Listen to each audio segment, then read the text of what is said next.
Придвижваме се към Автоцар Рали сервис, откъдето ще взема платформа.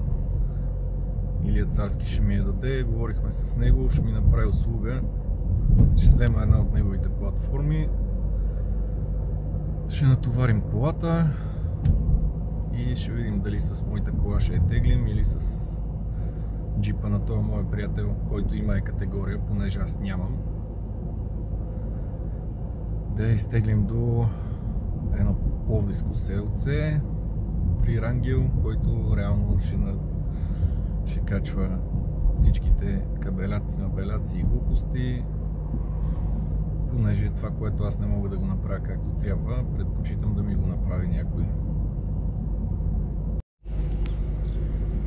Няма да можем да теглим платформата с моето автомобилче, понеже съм с друга букса. Ще се тегли с джипчето най-вероятно на моят приятел, но не е проблем.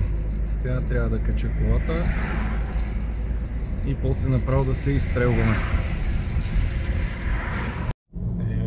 Приятели, стискайте палци, понеже съм много умен и забравих да взема документите на платформата.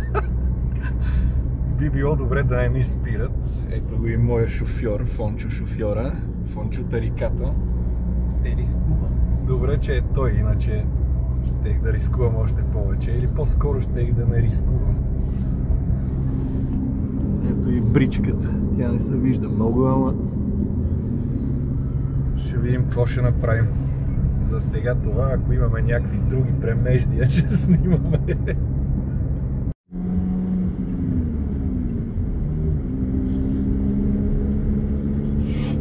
One eternity later. И няколко седмици по-късно, пак със същия младеж, най-накрая взехме. Сега ще вратнем до Злати трап, да видим коцето и да ми даде задния капак. И се очаква голямата одисея. Качване на носачи, на глупости, на раздвижени, на нераздвижени, на камбър китове, на кастър китове, на китове сини, на делфини и някоя друга акула. Така че, ако още не сте се абонирали към този канал, няма да е лошо да го направите, защото сумата хора гледат канала и ми дават 95% от вас, че не са абонирани. А всеки абонат ми помага да си раздвижвам тъпия канал. Така че абонирайте се, не бъдете срамежливи, бъдете малко по-смели, цъкайте лайк, сабскрайб, не знам си какво. Трябва да ставам инфлуенсър. Айде, чао! Ето го и прословутия капак.